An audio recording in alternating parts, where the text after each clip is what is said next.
Right, so there's some new operator balances, and we're just going to jump straight right in and have a look at them. So the first one is for Alibi, and they've added the 2x scope to her ACS-12, which is her shotgun, and removed the 1.5x scope, and then they've added the 1.5x scope to the MX Storm. That's very interesting. I'm quite eager to see how the MX Storm with a 1.5x is going to play out. I can definitely see more people playing with her, and especially since she's a roamer and a lot of people use her in the roam role, giving her the 1.5x scope doesn't really make sense in my eyes, but I guess we'll have to see how it plays out. And then on the other hand, now moving on to Frost, they've actually taken the 1.5x scope off her SMG.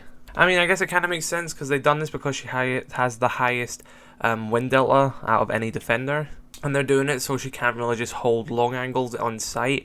So I think that's fair enough. I guess we'll see, especially still since she has the pocket shotgun. I think she'll still be used, but it's quite interesting that they have taken a part of her kit away. Next one is for Tachanka. They've added a deployable shield and removed his proximity alarm. That's definitely a good change. A deployable shield makes much more sense in Tachanka's hands. They've increased the Shamika launcher total ammunition to 14 from 10, so now he has more ammo in his gadget. They've improved destruction on his LMG, and I believe the little details they're given there is basically saying that it will make bigger holes depending on how close you are to the actual wall itself. Any buff to Tachanka is quite welcome after kind of how not bad his rework was, but just not very impactful. So it's good to see him get some love. Now here comes something I extremely disagree with, and basically for Sofia, they've gave more recoil to her M762, which is her assault rifle. So they've increased vertical recoil, horizontal spread will now be stronger to the left, and long burst recoil starting at 8th bullet now was at 12th. And purely the reason why they're nerfing her recoil is because they nerfed Ash's recoil. So basically they nerfed the R4C recoil. Ash was at a high pick rate, that pushed her down, and then everyone just went and played ZOFIA instead. Now when you actually look at the wind delta, ZOFIA's all at the highest pick rate now, and they're just saying, well, just nerf her recoil too. So if they nerf this recoil, then if we can look at trends, people are just gonna stop playing ZOFIA and now go play a different operator. And then once that operator gets a high pick rate, are we just, gonna nerf their recoil and then rinse and repeat until so many operators become undesirable for people? I'm gonna say this, and I don't know if people are gonna agree with me, but in a game which has a casual player base, you need comfort ops to exist. The reason why people liked playing Ash is because they didn't have to sit there for hours and learn the recoil. They could pick up and play and go have fun. Removing that aspect of her just made her not fun for a lot of people, so they stopped playing her.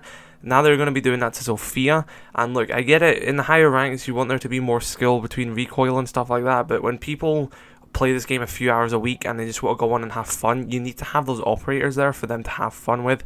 If Ash isn't going to be there, if Sofia isn't going to be there, and they're going to continue nerfing operators after this, then people are just not going to play the game. If they can't go in and get an operator with, they can just pick up and play and have fun and don't have to worry about mastering the recoil, then people are just not going to play the game then. You have to remember, there's people who just play this game casually. If they're going to go on and every gun has hard recoil and they're not hitting their shots, they're not going to sit there and then go, right, I really need to learn, I really need to get better at this game. They're just going to go play a different game. It doesn't matter, they've got work the next day. They don't care if they're, a pro at Siege. They just want to go, pick up the game, have some fun. So I think recoil changes make no sense in my personal opinion, and I think in a game which has any form of casual player base, you need comfort ops to exist, like it or not. Another dumb thing, can I say, on this thing is Nook.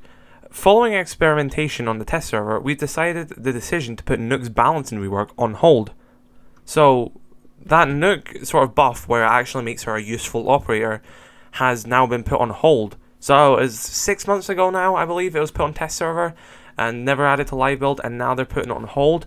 They're saying our initial objective with the idea was to expand on the player's experience of being invisible, making her more useful in a wider range of situations by addressing how her utility interacts with recent gadget and ability additions. With her existing kit, Nook is already a difficult operator to detect, she's invisible to cameras, and she does not make noise. If we were to add another vulnerability to detection, it would require removing some from her kit. No operator should be able to reach the bomb site totally undetected after all. And can I just say, like, if you're gonna reach the bomb site undetected, so that's a fault on the roamer's behalf. That's a fault on the anchor's behalf as well. If Nook is managing to get to the bomb site undetected, then that's the defender's fault.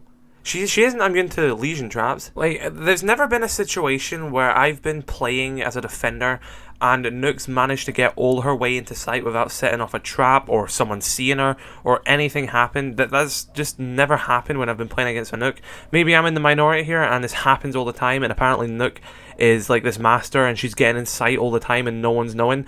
But, you know, that's never happened to me. Hey, yeah, fair enough, don't do this balance in rework if that's the case, but I've never seen an example of that happening. Has anyone ever really went, oh, there's a Nook in sight, watch out, there might be a Nook in sight? Guys, look, they keep bringing a Nook who's constantly getting in sight with somehow getting past every defender. It's never happened in any match I've ever played. So yeah, Nook's still useless and a wasted operator now, because they're putting his balance and rework on hold. Right, looking into some weapon balancing, the ACS-12, they've increased the damage from 69 from 59. That is the weapon that Maestro and Alibi have. It's the shotgun. I don't know why they're increasing the damage to it when they just gave the MX Storm a 1.5 times scope, and you know, no one's going to run this over Maestro's Ulda, so this literally makes no sense why they're buffing this weapon yet buffing the other weapon. So, you know, if you use this weapon, then good for you, but the fact they just gave the MX Storm a 1.5 times scope, and you know, who's going to use this weapon over the Ulda?